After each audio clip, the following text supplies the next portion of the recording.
All right. Good morning, everybody. So, this is Judah. For those who don't know Judah, Judah is shadowing me today. He's trying to work on obedience, and so I told him he doesn't get to leave my side today. We're going to do everything together. And so he's joining me this morning as we go through John chapter 11. Come here, stinker. So, John 11, verse 1. It says, "Now a certain man was sick, Lazarus of Bethany, the town of Mary and her sister Martha. It was that Mary who anointed the Lord with fragrant oil and wiped her feet with her hair, whose brother Lazarus was sick." And so John is talking about this in retrospect, right? This was written after it takes place, so the chronology and the order of events is a little out there, but he's clarifying who we're talking about. That way everyone's on the same page. And so we actually see multiple stories where people wash Jesus's feet. And the using of the hair thing was actually even more than one time. Oh, there goes my sprinklers. Okay, must be 8 o'clock. And so he's just clarifying who it is in the story that we're learning about. And at verse 3 it says, "Therefore the sisters sent to him, saying, Lord, behold, he whom you love is sick." When Jesus heard that, he said, "This sickness is not unto death, but for the glory of God, that the Son of God may be glorified through it." And so, if you recall, I guess going back to chapter 10, it said in verse 40, he went away again beyond the Jordan to the place where John was first baptizing. So Bethabara, over in Jordan, that's where Jesus was hanging out. Hey, sit up. You're okay. And so, he's way down in Jordan. They're up in Bethany, which is right there next to Jerusalem. It's on the outskirts of Jerusalem, near the Mount of Olives, that ballpark area. And so, he's down there, and he's telling them, don't worry about it. This is so that God can receive glory. Verse 5, "Now Jesus loved Martha and her sister and Lazarus." Now, as many of us know, Lazarus is going to die. And Jesus is going to bring him back from the dead. But from the get-go, it talks about Lazarus whom Jesus loves. Jesus loved Mary, Martha, and Lazarus. Now, they're going to go through the death of their brother, Mary and Martha. They're going to mourn, and they're going to experience a lot of pain. But that has nothing to do with Jesus' love. You know, we're going to go through pain and hard times, but that doesn't mean that we're not loved by God. It doesn't mean that we're not appreciated by Him. Last night we concluded our study in the Proverbs with, "He who spares the rod hates his son." And coincidentally, here I have my son with me today. And it's because I love him so much that he has to sit here with me. And he's going to follow me everywhere. Because this guy needed some extra instruction. And it's because I love him that I'm going to inconvenience my entire day by having him at my side. And everywhere I go, he's going to go. And everything I do, he's going to do. And it's going to slow me down. It's going to inconvenience me. But because I love him, and because I love my wife, I know he needed a little bit of time to get his focus and his attention going. And so he's going to feel some pain today. He's going to feel inconvenienced today. He's going to feel stuff he didn't want to feel today, but it's because his Father loves him. Mary and Martha are going to go through some pain. But it said, "For the glory of God, that the Son of God may be glorified through it." In Romans 8:28, when it says that God works all things to the good, it doesn't always mean our good or our benefit or our liking. Hi, Benny. I'm getting waved at from my other son. it means that God will be glorified. And if God is glorified, it is for the good of every Christian. It's always in our good to see God be glorified. And so, keep sitting up, bud. Oh, you're cold? I'll keep you warm. And so, it's just a reminder. John says it here. Jesus loved them. And they're going to experience some pain. They're going to experience some heartache. They're going to go through a trial in which, in the end of the trial, we get to see clearly, because hindsight's 20/20. We get to watch their story, but they didn't read the chapter, right? They didn't know how this was going to end.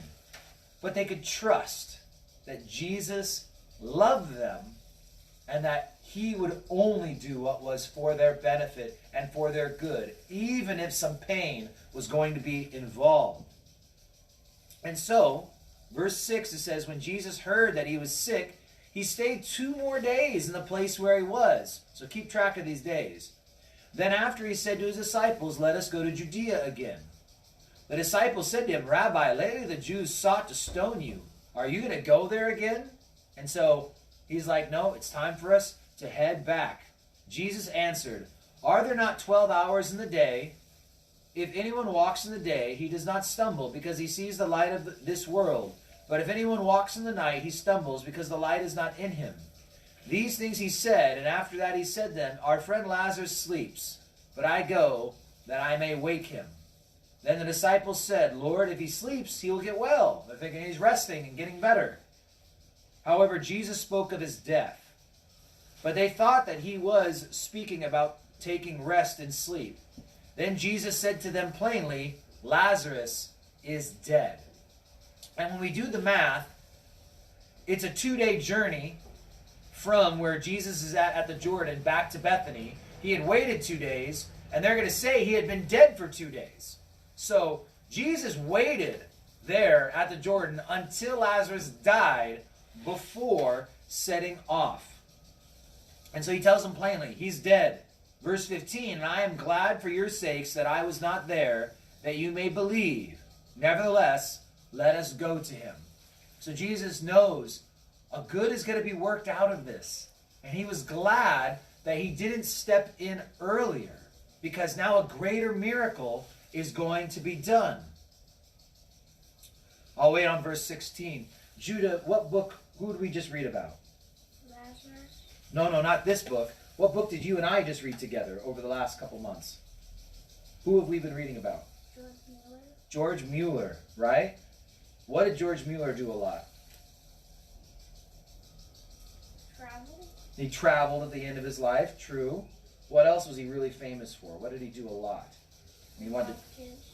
He took care of the orphanage and the kids. And how did he get all the money to do that? From praying. We were reading George Mueller together. And you know what? George Mueller experienced some of the most miraculous answers to prayer I've ever heard of. In fact, he may have some of the greatest stories of anyone outside of the Bible when it comes to answered prayer. But he experienced pain, heartache, and seasons where things looked almost impossible to get out of. And you see, if God had stepped in earlier, there would have been a small miracle. But because God waited, God was able to do a great miracle. This is some of the, not my will, but thy will be done, Lord. And Jesus was saying, I'm glad that I didn't step in earlier and heal him from sickness, because now you guys are going to watch me heal him from death.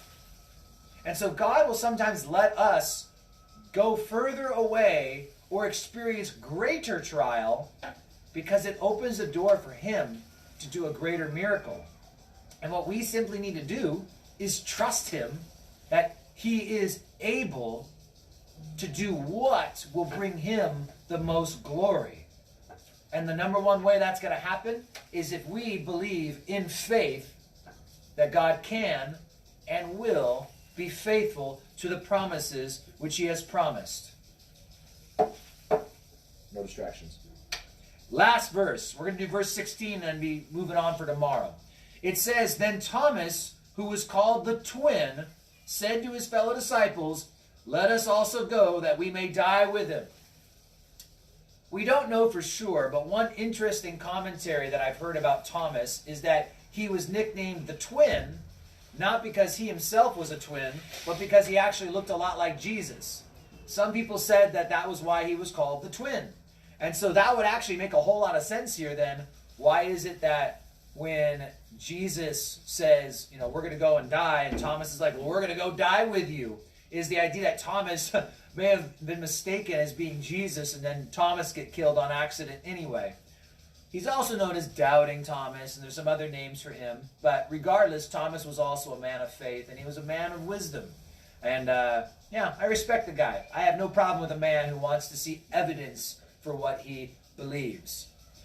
But, as the book says, evidence demands a verdict. And the Bible's full of evidence, and it's up to all of us to show that evidence to this world, and it's up to the world to come up with their own verdict on whether they choose to believe or not to believe.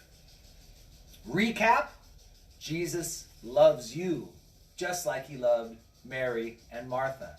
He's willing for you to go through pain, heartache, and suffering, that the glory of God may be made done, and that the Son of God may be glorified through it.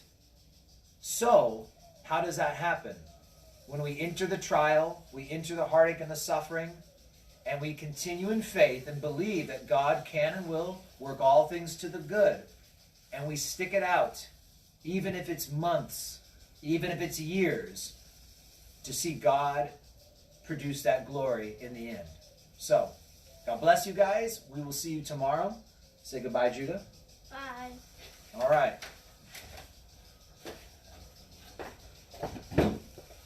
Take care.